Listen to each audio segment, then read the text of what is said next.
Base.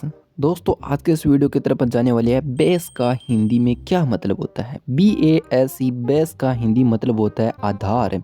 यानी कोई चीज़ की आधार है तो उसे हम बेस कहेंगे। जैसे कि हमारा आधार ज़मीन होती है, पृथ्वी होती है, तो ये मतलब ज़मीन है जो हमारा आधार है, तो इसे कभी मत भूलना। यानी आधार, हमारा आधार सबसे पहला ज़मीन है।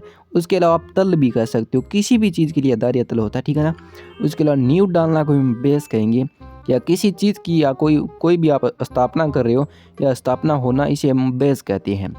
आधार बनाना, कोई चीज़ को आप आधार बना रहे हो या किसी चीज़ के लिए कोई आधार है तो उसे हम आधार बनाना यानी बेस ही कहेंगे।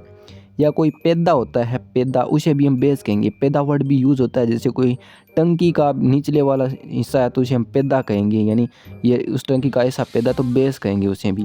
बुनियादी को भी हम बेस कहते हैं, आधारभूत को भी बेस कहते हैं, और तला को भी हम बेस कहते हैं। तला भी काफ़ी वर्ड होता है यूज़ अलग अलग जगहों पे। जैसे जूते का निचला साइड होता है ना, उसे हम तला ही कहेंगे, बेस कहते हैं।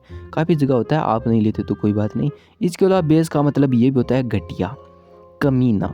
यही हिंदी के शब्द है जिन्हें हम बेस कहते हैं। बेस के अलग अलग जगह पे अलग तरीके से बेस का यूज़ हुआ है यहाँ पे, ठीक है ना।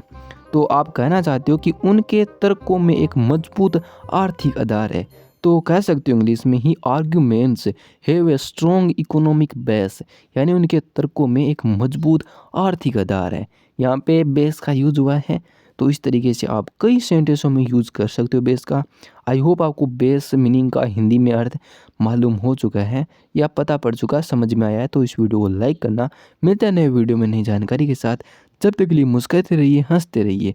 और हाँ, शिक्षा PM तक से जुड़ने के लिए आप सभी का दिल से धन्यवाद। Thank you.